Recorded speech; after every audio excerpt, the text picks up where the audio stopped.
The deck of the ESV iron wall did not just vibrate. It hummed with a low-frequency growl that Joe felt in the soles of his boots. It was the sound of 4 massive fusion cores redlining to maintain stealth signatures while the station's heat sinks struggled to dump thermal energy into the void. On the main tactical overlay, 437 red icons sat motionless. They were predators waiting for a blink. Joe did not blink. He tightened his grip on a cold metal railing. The understood message had been away for exactly 6 minutes. "Admiral," Lieutenant Doyen said. His voice was a dry rasp. He had been staring at a flickering diagnostic subscreen for 3 hours. "The Vorkai are pinging our debris shields. Active scans. High intensity. They are looking for a crack in the hull." "Let them look," Joe replied. He did not turn around. "They are looking for a military that lives in the open. They are looking for the fleet we showed them in the brochures. Are the dampeners holding?" Doyen tapped a series of physical switches on his console. He preferred the tactile click of breakers over the smooth glass of touchscreens. "The dampeners are at 94%. We are a ghost, sir. To their sensors, this station is just a cold rock with a bad attitude." Joe checked his watch. 59 hours and 54 minutes remained. The bureaucracy of the Vorkai Dominion was as rigid as their hull plating. They had given Earth a deadline. They would wait for it. It was a tactical error born of arrogance. They assumed the 60 hours were for Earth to mourn and pack. They did not realize the 60 hours were for Earth to finish the plumbing on a massacre. 40 miles below the lunar surface, in the facility known as the Shelf, Harim was covered in hydraulic fluid. It was dark, viscous, and smelled like copper and old ozone. She was currently jammed inside the secondary acceleration tunnel of railgun platform 012. "Merrick," Harim shouted. Her voice echoed off the smooth, superconducting rails. "Hand me the 30mm torque wrench. The number 4 capacitor bank is leaking coolant.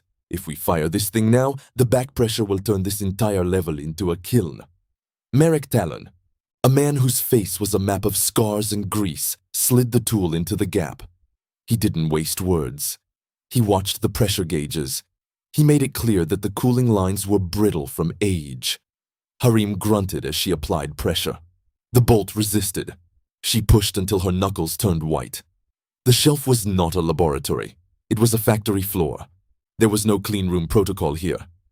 There were only engineers with stained jumpsuits and the singular goal of making heavy metal move very fast. "Sealed," Harim said. She slid out of the tunnel. Her face was smeared with black grime. She wiped her hands on a rag that had seen better decades. "Platform 012 is green. Tell Doyen we are ready to throw bricks." The bricks in question were 2-ton slugs of tungsten carbide. They did not explode. They did not need to. At 15% of the speed of light, the kinetic energy alone was enough to turn a Vorkai dreadnought into a cloud of shimmering dust. It was simple physics. It was blue-collar destruction. In Seoul, Supreme Commander Rena sat in a room that smelled of stale coffee and recycled air. The Earth Council of Governments was on the monitors. 12 faces, 12 different ways to express terror. The representative from the North American bloc was talking about diplomatic back channels. He was suggesting an apology. He was using words like de-escalation and proportionality. Rena did not interrupt. She waited for him to run out of breath. When the silence finally fell, she leaned forward.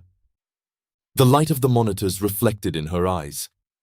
She told the council that the time for talking had ended 23 years ago in the ruins of the Japanese coast. She made it clear that she was not asking for permission. She was providing a status report. She told them that the understood message was the final word the Vorkai would receive from a civilian. Everything following that would be delivered by the military. She closed the channel before the Canadian representative could ask about the economic impact of a galactic war. She turned to her assistant. "Get me a line to the lunar base. I want to talk to the pilots." In the pressurized hangar of the moon's farside base, pilot Sori was pre-flighting her strike fighter. The ship was a jagged needle of matte black composite. It had no windows. Sori saw the world through a neural link that fed sensor data directly into her visual cortex. She was currently checking the fuel lines. She ran her hand along the fuselage. She could feel the faint vibration of the ship's internal systems. It felt like a heartbeat. "Hey, sorry," a voice crackled over the hangar intercom. It was one of the deck chiefs. "You think they're actually going to do it? You think they'll cross the line?" Sorry didn't look up. She adjusted a sensor housing. "They've been crossing lines for a century, Chief. They just didn't know we were drawing them in the dirt. They think we're a soft target. They think we're farmers." "Are we?" the chief asked. Sorry climbed into the cockpit. The seat molded to her flight suit. The smell of the interior was familiar. It smelled of plastic, electronics, and the faint lingering scent of her own sweat from the last simulation. "We're the guys who build the fences," Sorry said. She pulled the canopy down. The seal engaged with a hiss of compressed air. "And today, the fence is electrified." Back on the ESV iron wall, Joe watched the countdown. 59 hours and 30 minutes. The Vorkai fleet was shifting. A group of 12 destroyers had broken formation. They were moving toward the lunar orbit. They were scouting. They were cautious, but not cautious enough. "Admiral," Doyen said, "they are heading right for the 012 sector. If they deploy drones, they'll see the heat signatures from the shelf." Joe didn't move. He watched the red icons crawl across the grid. "They won't deploy drones. They think they own the space. They are just posturing." "And if they aren't?" Joe looked at the lieutenant. "Then we find out if Harim's cooling lines hold. Tell the railgun teams to track, but do not lock. No active targeting. Use passive thermals only. If they cross the 300 mark, we don't wait for the deadline." The bridge was silent. The only sound was the hum of the station and the rhythmic breathing of the crew. Outside, in the cold dark, the Vorkai ships moved with the grace of sharks. They had no idea they were swimming into a cage of tungsten and spite. Joe took a sip of his tea. It was stone cold. He didn't mind. He liked the bitterness. It reminded him of what was at stake. He looked at the stars and waited for the galaxy to learn its first real lesson about humanity. The lesson was simple. Do not touch the fence. The 12 red icons on the tactical map moved with a predatory sluggishness. They were Cray-class destroyers. Fast, mean, designed for orbital bombardment. Lieutenant Doyen's hands hovered over the thermal management board. The ESV iron wall was sweating. To hide a station this size, you had to trap every watt of heat inside the hull. The internal temperature on the bridge was climbing. It was now 84 degrees Fahrenheit. Joe could feel the humidity clinging to his skin like a wet shroud. "Dampeners at 92%, Doyen reported. His voice was flat. "The heat sinks are saturated. If we do not dump thermal energy in the next 40 minutes, the crew will start seeing equipment failures." Joe did not look away from the screen. "We dump heat into the shadow of the moon. Use the directional baffles. If a single photon of infrared escapes toward that fleet, we are dead." The station groaned. It was a sound of metal expanding under stress. Joe liked the sound. It was honest. It told him exactly how much the iron wall could take before it broke. He checked the countdown. 59 hours and 22 minutes. The Vorkai were patient. They were used to civilizations crumbling under the weight of the weight. They did not realize that humans had spent centuries perfecting the art of waiting in the dark with a heavy tool in their hands. Deep within the lunar crust, in the facility known as the Shelf, Harim was not looking at a tactical map. She was looking at a hydraulic pressure gauge. Platform 42 was acting up. A seal on the primary coolant line was weeping. It was a small leak. A few drops of liquid nitrogen hitting the deck plates and turning into white mist. In a city-sized railgun platform, a small leak was a death sentence. "Get me a torque wrench, the big one," Harim ordered. An engineer handed her the tool. It was heavy. It felt right in her hand. Harim crawled into the narrow space between the superconducting coils and the outer casing. The smell of ozone and frozen air was thick. She could hear the hum of the capacitors. They were charging. 10,000 volts waiting for a reason to move a tungsten slug at a fraction of the speed of light. She braced her boots against a structural rib and pulled. The wrench clicked. She pulled again. The leak stopped. She wiped a smudge of grease from her forehead and crawled out. "Pressure is holding," she said. She tapped the gauge with a knuckle. "Tell the Admiral that platform 42 is green. But tell him if he fires more than 3 volleys, the coils will melt into a puddle of slag." Harim knew the limits of her machines. She did not believe in miracles. She believed in maintenance. In the hangar of the lunar base, pilot Sori was experiencing a different kind of silence. The neural link was active. She was no longer a woman in a flight suit. She was a weapon. She could feel the fuel levels in her wings. She could feel the tension in the landing gear. "Alpha Wing, status check," a voice whispered in her mind. It was the flight controller. "Sori is green, engines at idle." "Stealth coating is holding at 99%, she replied. She watched the Vorkai destroyers through the station's passive sensors. They were beautiful in a terrible way. Their hulls were polished to a mirror finish. They looked like jewels. Sori hated them. She hated the arrogance of a ship that was built to be seen. Her own fighter was ugly. It was a collection of sharp angles and radar-absorbent paint. It was built to be invisible until the moment it killed you. She thought about her home in Gwangju. She thought about the small kitchen where her mother used to make tea. She wondered if the people down there knew how close the fire was. She hoped they didn't. That was the point of the fence. You keep the fire outside so the people inside can sleep.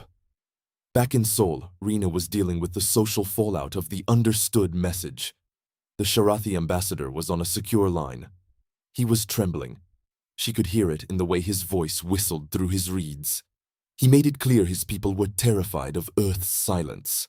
He warned her that the Vorkai would interpret the lack of a formal surrender as an act of war. Rena listened with the patience of a stone. She did not offer comfort. She did not offer details.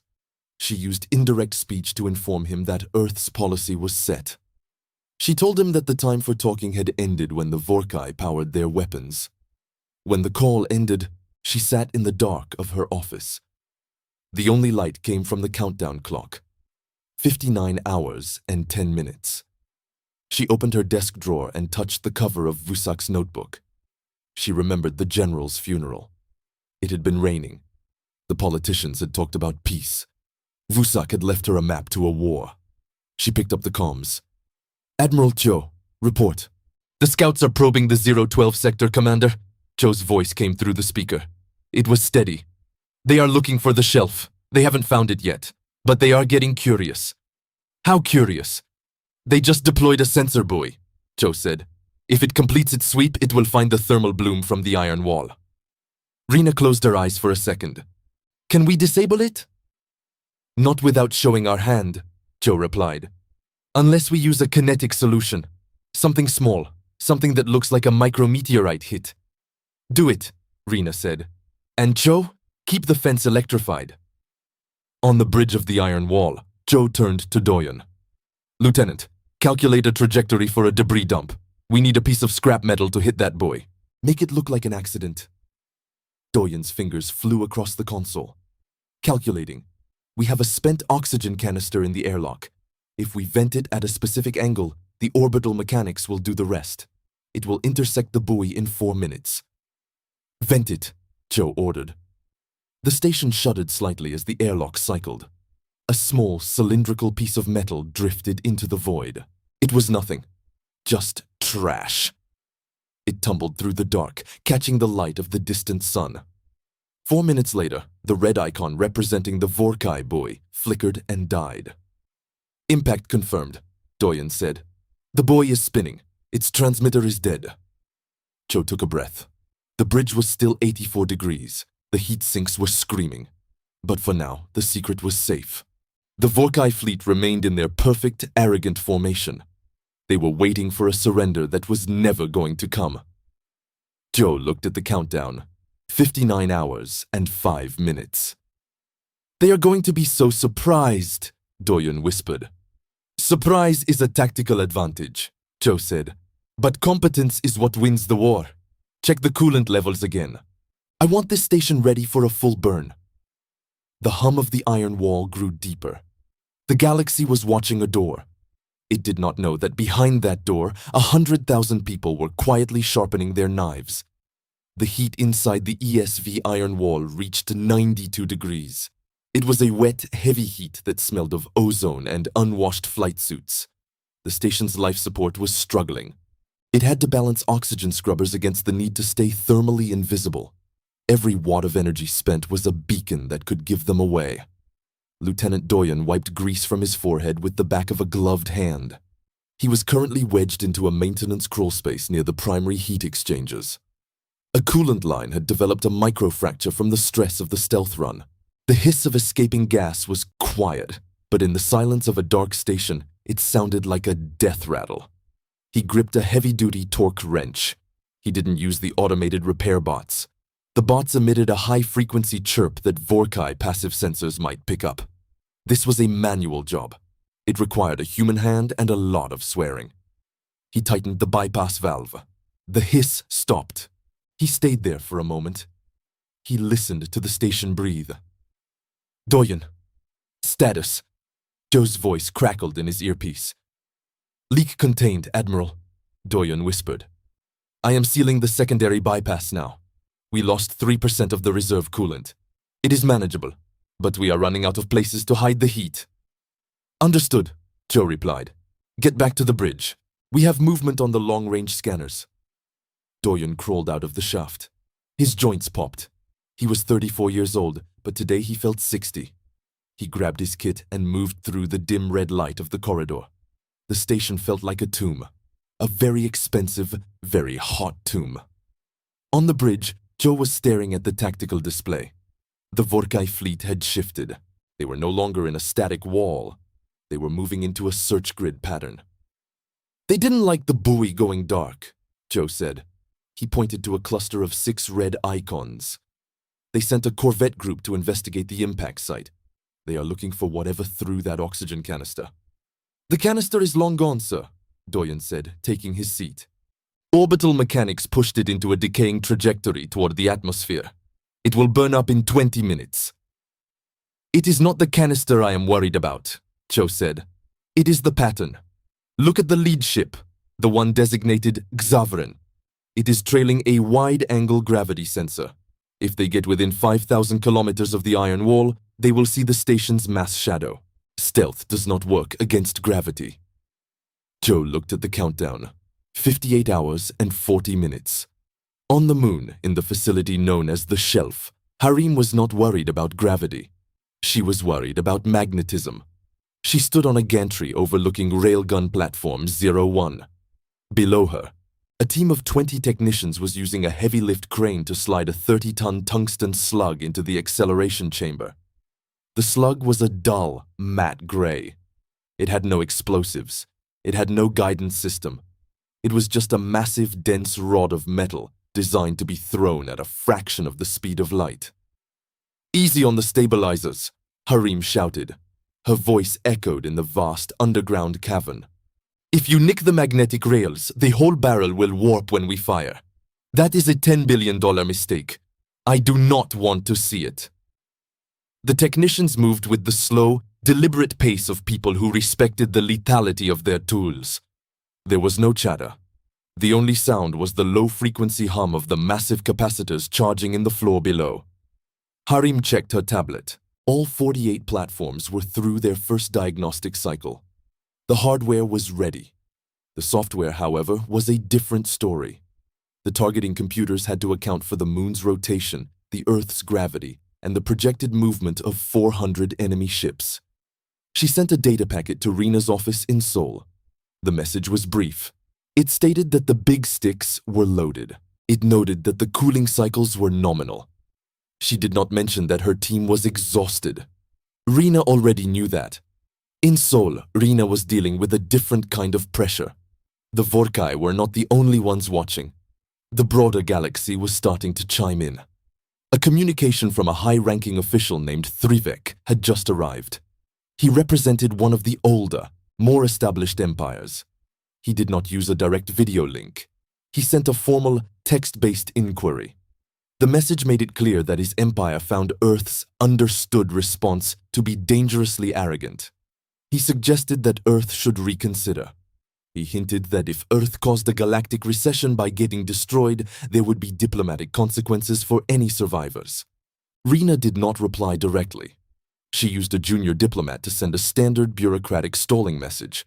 She informed Thrivik that his concerns had been logged in the appropriate subcommittee. She told him that Earth valued his input and would provide a full response within 30 business days. It was a professional way of telling him to go to hell. She looked out her window. The city of Seoul was bright. The streets were full of cars. People were buying coffee. They were going to the park. They knew the fleet was up there. They had seen the red dots on the news. But they were not panicking. She remembered what Wusak had written in his notebook. He had said that humans were at their best when they had a job to do. Right now, the job was to wait. The comms unit on her desk chirped. It was a private line from the ESV Iron Wall. "Commander," Cho's voice was low. "The Vorkai Corvette group is changing course. They are heading toward the lunar L2 point. They are going to pass right over the shelf." Rena stood up. Her heart didn't race. It just went cold. "Can Harim hide the thermal signature of the charging capacitors?" "She is trying," Cho said. "But 48 city-sized railguns produce a lot of background noise. If the Vorkai drop a deep-crust probe, they will see the caverns." "How long until they reach the drop point?" Rena asked. 12 minutes, Cho replied. "Doyon is calculating a diversion," Cho continued. "He wants to use one of the old communication satellites. He thinks he can force a short circuit. Make it look like a distress beacon. It might draw them away." "The Vorkai are not stupid, Cho," Rena said. "No," Cho agreed. "But they are arrogant. They don't think we have anything left to fight with. They think we are just a dying animal making noise in the dark." "Do it," Rena said. "Trigger the satellite. Give them something to look at." On the bridge of the Iron Wall, Doyon hit a sequence of keys.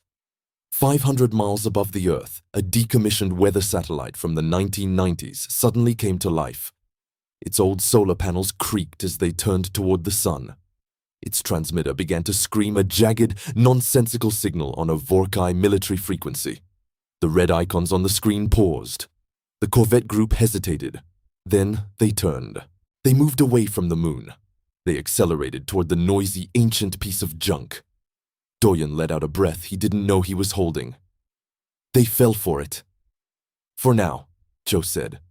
He looked at the clock. 58 hours and 22 minutes. "But the galaxy is a very big place, and we are running out of junk to throw." The deck of the ESV Iron Wall did not just vibrate. It hummed with a low-frequency growl that Joe felt in the soles of his boots. It was the sound of 4 massive fusion cores redlining to maintain stealth signatures while the station's heat sinks struggled to dump thermal energy into the void. On the main tactical overlay, 437 red icons sat motionless. They were predators waiting for a blink. Joe did not blink. He tightened his grip on a cold metal railing. The understood message had been away for exactly 6 minutes. "Admiral," Lieutenant Doyon said. His voice was a dry rasp. He had been staring at a flickering diagnostic subscreen for 3 hours. "The Vorkai are pinging our debris shields. Active scans, high intensity. They are looking for a crack in the hull." "Let them look," Joe replied. He did not turn around. "They are looking for a military that lives in the open. They are looking for the fleet we showed them in the brochures. Are the dampeners holding?" Doyon tapped a series of physical switches on his console. He preferred the tactile click of breakers over the smooth glass of touchscreens. "The dampeners are at 94%. We are a ghost, sir. To their sensors, this station is just a cold rock with a bad attitude." Joe checked his watch. 58 hours and 18 minutes remained. The bureaucracy of the Vorkai Dominion was as rigid as their hull plating. They had given Earth a deadline. They would wait for it. But the other players in the galaxy were getting restless. A new icon blinked on the secondary comms array. It was a high-priority diplomatic burst from the Cravon hegemony. The Cravon were the galaxy's accountants. They did not care about morality. They cared about the flow of trade and the stability of the local sectors. Joe patched the signal through to Rena's office in Seoul. He watched the transcript scroll in real time on his HUD. The Cravon representative, a high-ranking official named Cravon, was blunt. He informed Rena that Earth's lack of a formal surrender was causing a spike in insurance premiums for the entire quadrant. He noted that the hegemony found Earth's silence to be a breach of standard interstellar protocol. He demanded to know if Earth intended to pay the cleanup costs for the debris field the Vorkai would inevitably create. Rena's response was a masterclass in bureaucratic deflection. She made it clear that Earth was currently reviewing its insurance policies. She suggested that if the hegemony was concerned about debris, they should send a cleanup crew to wait at the edge of the system.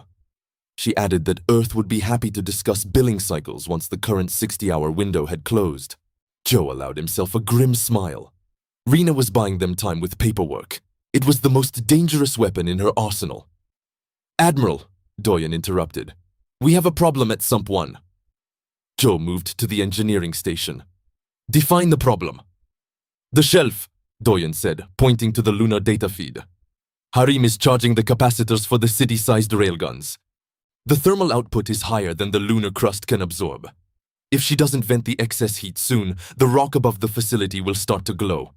It will be a beacon for every Vorkai sensor within 5 light minutes." Joe looked at the thermal map.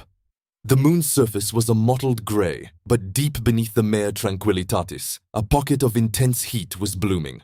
It was the byproduct of enough electricity to crack a planet's crust. "Patch me through to the shelf," Joe commanded. The connection was grainy. The moon was a heavy shield of rock and lead. Harim's voice came through, punctuated by the rhythmic thud of heavy coolant pumps. She explained that the cooling jackets on the 48 railguns were reaching their limit. She noted that the liquid nitrogen loop was at 200% capacity.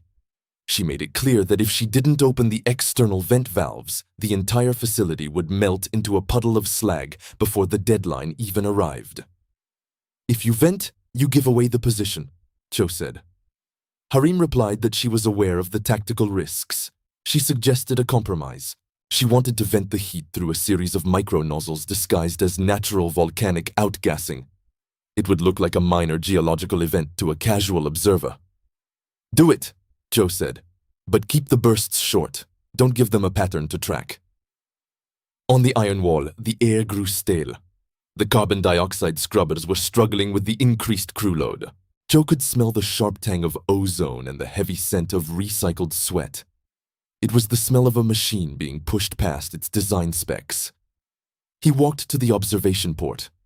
The Vorkai fleet was a glittering constellation of malice. They were beautiful in a terrible way. Their hulls were polished to a mirror finish. Their lights were a steady, cold blue. They looked like a civilization that had forgotten what it felt like to lose. "Admiral," Doyen said, "the Vorkai flagship is moving." Joe sharpened his gaze. "Vector?" "They are shifting to a lower orbit," Doyen reported, "directly over the North American continent. They are deploying atmospheric probes, 36 of them, high-velocity entry." Joe watched the red dots break away from the massive Vorkai carrier. They were small, fast, and designed to sniff out hidden bunkers. "They are getting impatient," Joe whispered. "Should we intercept?" Doyen asked. His hand hovered over the fire control for the station's point defense cannons. "No," Joe said. "The probes are a test. If we shoot them down, we tell them we are here. If we let them land, they might find something. We wait." "They are going to land in the Nevada desert," Doyen said, "right on top of the old Groom Lake facilities." Joe knew that Groom Lake was a hollow shell. It was a tourist trap for alien hunters. The real work was being done 400 miles above their heads and 40 meters under the lunar dust. "Let them scan the sand," Joe said. "Let them find the ghosts of the 20th century." The deck plates beneath Joe's feet gave a sharp, metallic lurch. A warning light flashed amber on the primary console. "Coolant leak in the secondary fusion loop," Doyen called out. "Pipe failure in Sector 7. Joe didn't wait for a damage control team. He grabbed a heavy wrench from the emergency locker and headed for the access hatch. "Keep the bridge," Joe told Doyen. "I'm going to fix the plumbing." He climbed down the narrow ladder into the gut of the station. The temperature rose 10 degrees with every level. In Sector 7, the air was thick with white steam.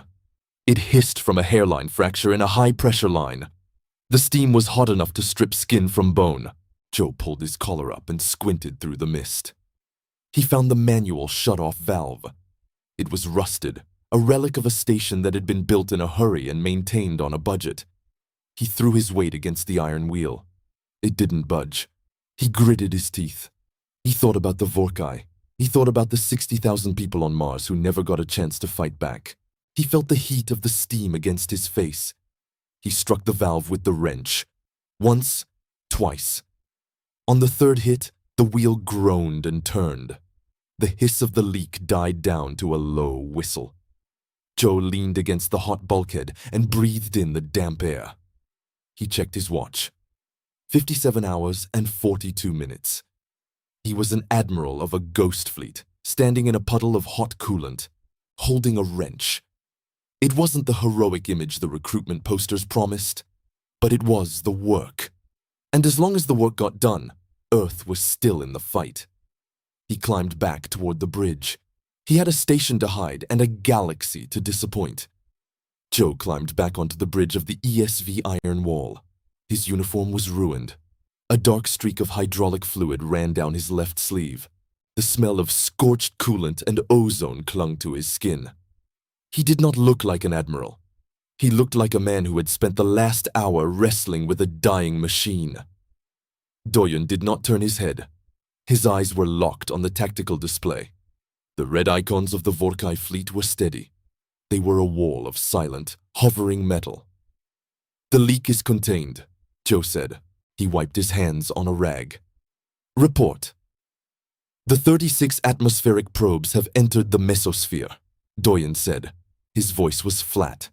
"They are using LiDAR and deep-crust ground-penetrating radar. They are hitting the Nevada desert. Hard." Joe looked at the clock.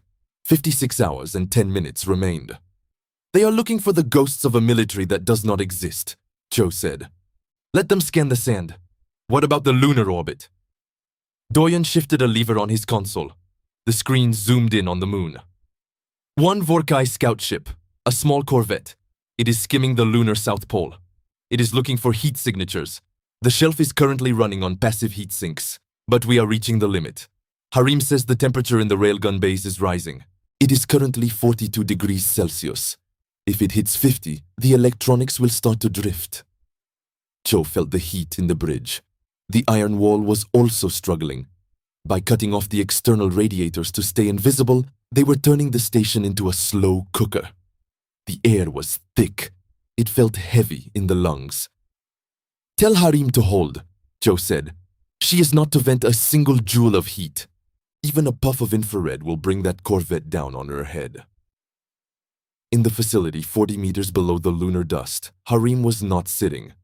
She was moving between the massive power capacitors of Railgun Platform 12. The air here was worse than on the iron wall. It was dry and smelled of hot copper.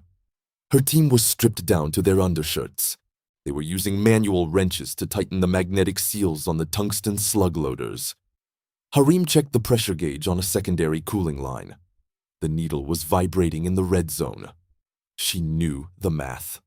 The Vorkai sensors were looking for anything that did not match the background radiation of the moon. If she opened the vents, the shelf would glow like a flare in a dark room. She looked at the tungsten rod sitting in the cradle. It was a solid cylinder of high-density metal. It weighed 30 tons. It had no explosives. It did not need them. At 15% of the speed of light, it was a kinetic god. "Tighten the secondary rail," Harim told her lead technician. She spoke softly. Even in the vacuum-sealed bunker, loud noises felt like a risk. "I want the alignment within 3 microns. If these rails warp from the heat, the slug will shatter inside the barrel.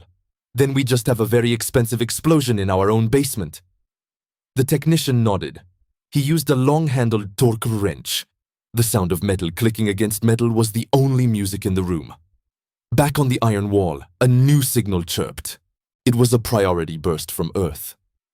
"Supreme Commander Rena is on the line," Doyen said.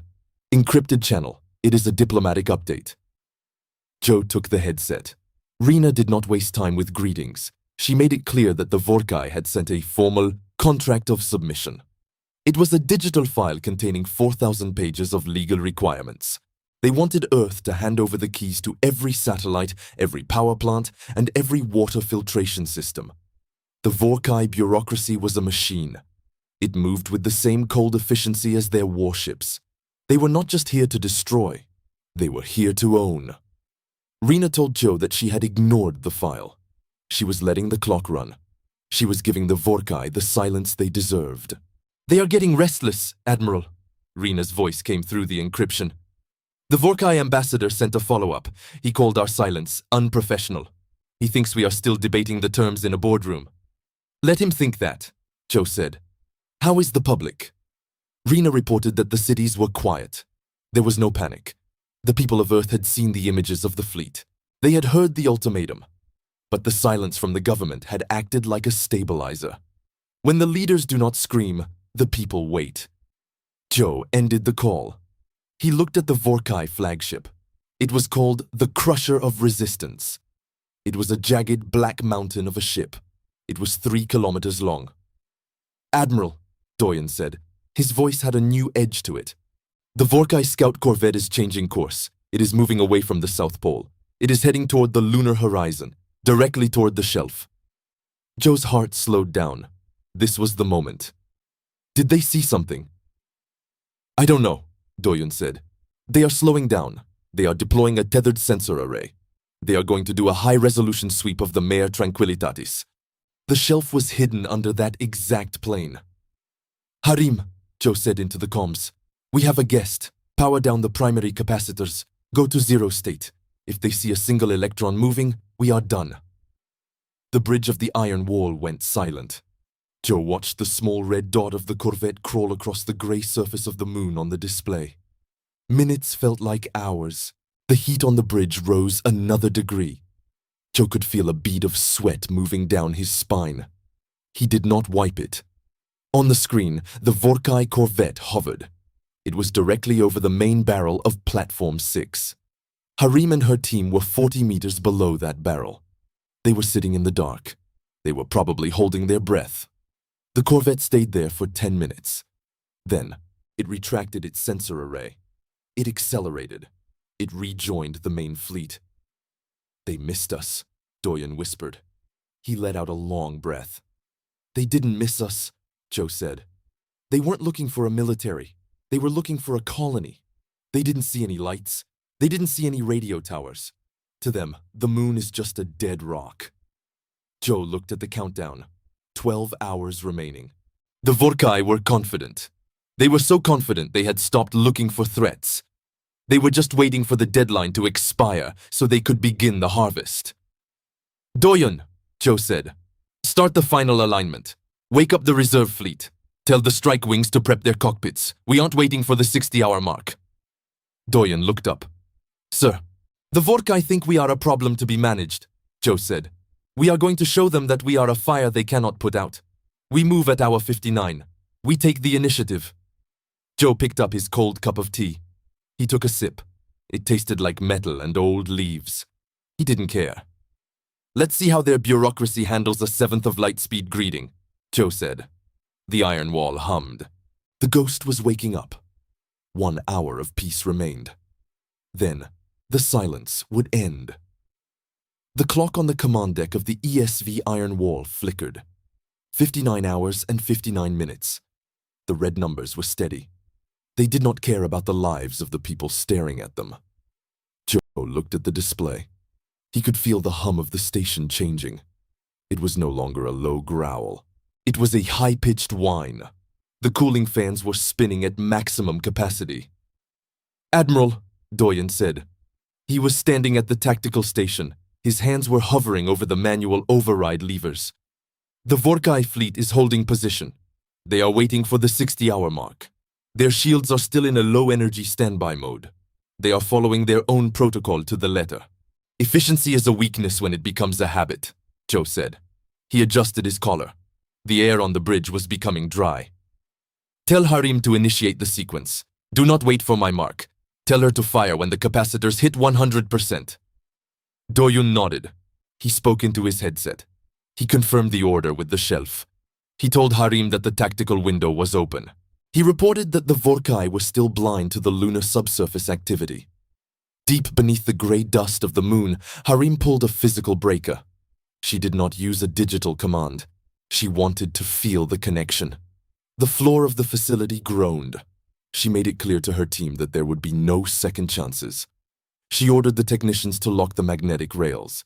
The smell of ozone filled the small control room. It was a sharp, metallic scent. It reminded her of the machine shops back on Earth. Capacitors at 98%, Harim signaled. Her voice was a crackle of static over the encrypted line.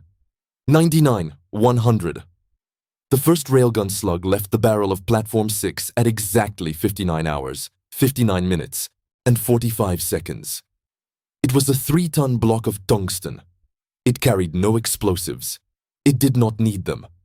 At a seventh of the speed of light, the kinetic energy was enough to vaporize a mountain. Joe watched the screen. There was no flash in the vacuum. There was only a sudden, violent shift in the Vorkai formation. The lead escort ship did not explode. It simply ceased to be a solid object. The tungsten slug passed through the hull, the reactor, and the crew quarters in less than a millisecond. The ship turned into a cloud of glowing gas. 48 rounds away, Doyen shouted. He was gripping the edge of his desk. Impacts confirmed on 32 targets. The Vorkai flagship is hit. They are losing atmospheric pressure on decks 4 through 12. The crusher of resistance was reeling. The jagged black mountain of a ship was venting white frost into the blackness of space. Joe could see the ship's internal lights flickering. The Vorkai were trying to respond. They were trying to raise their heavy shields. But the bureaucracy of their combat systems was slow. They had to reroute power from the sensors. They had to cycle the cooling loops. "Launch the strike wings," Joe ordered. Pilot Sori pushed her throttle forward. She felt the G-force press her into the seat. Her cockpit was small. It smelled of sweat and recycled oxygen. She did not look at the explosions. She looked at her targeting reticle. Her wing was a swarm of silver needles. They moved between the debris of the Vorkai escorts. Sori signaled to her wingmen that the primary targets were the Vorkai sensor arrays. She told them to ignore the point defense cannons for now. The Vorkai were blind. They were firing at shadows. Sori dived toward the flagship. She released a spread of short-range missiles. They were designed to burrow into the hull before detonating. "Direct hits," Sori reported. Her voice was calm. She was a professional doing a job. She informed the Iron Wall that the flagship's engines were losing thrust. On the bridge of the Crusher of Resistance, the Vorkai commander, Varnok, stared at his failing displays. He did not understand. The humans were supposed to be in a state of surrender. They were supposed to be debating terms in a boardroom. He looked at the casualty reports. 200 ships were gone. Another 100 were drifting. Varnok realized the truth too late. The understood message was not an acknowledgement of his power. It was a tactical confirmation of the target area. The humans had used his own ultimatum to fix his position in space. "Admiral," Doyen said, "the Vorkai flagship is broadcasting a wideband signal. They are requesting a ceasefire. They are offering to reopen negotiations." Joe did not look away from the screen. He watched a second volley of railgun slugs leave the moon. He saw them tear through the remaining Vorkai cruisers. The debris field was becoming so thick that the sensors were struggling to track individual ships. "Tell them the time for talk ended 60 hours ago," Joe said. "We are not negotiators. We are the people who remember Japan. We are the people who remember Mars. Rena made it clear that we do not negotiate from a position of fear. We finish the job." The final railgun volley was coordinated. All 48 platforms fired at the Crusher of Resistance. The flagship took 12 direct hits. The tungsten rods punched through the heavy armor like a needle through silk. The ship's main reactor went critical. For a brief second, a second sun appeared in the sky above Earth. Then there was only a rapidly expanding ring of fire. The silence returned to the bridge of the Iron Wall. The red icons on the tactical map were gone. There were only gray markers for debris and blue markers for human ships. "The fleet is gone, sir," Doyen said. He sat back in his chair. His hands were shaking slightly. The survivors are jumping to hyperspace. They aren't waiting for orders. They are just running. Let them run, Joe said. He picked up his cup of tea. It was cold. He drank it anyway. They need to go back. They need to tell the Dominion that Earth is not a target. They need to tell them that our silence is not a weakness. It is a warning. Rena appeared on the main screen. She was sitting in her office in Seoul. The morning sun was hitting the window behind her. She looked tired, but her eyes were sharp. She told Joe that the council was already drafting the final report. She made it clear that Earth would maintain the shelf at full readiness. The secret was out, and that was its own kind of protection. Is it over? Doyen asked. Joe looked out the viewport. The stars were still there. They were cold and distant. The wreckage of the Vorkai fleet would burn up in the atmosphere over the next few weeks. It would look like shooting stars. For now, Joe said, the galaxy knows the cost of our attention. We gave them our word. We told them we would answer them completely. We did not miss. Joe turned away from the window. He walked toward the exit of the bridge. He had been awake for over 60 hours. His boots clicked on the metal floor. Doyen, Joe said without looking back. Clean up the bridge. Get the repair crews on the external hull. We have work to do tomorrow. Yes, Admiral, Doyen said. The iron wall continued its orbit. It was a silent guardian in the dark. The warning had been sent. The warning had been kept. Earth was still there. It was blue. It was white. It was home. And for the first time in 20 years, it was truly alone in the way it wanted to be. The galaxy was watching, but it was watching from a very long distance. That was the only victory that mattered.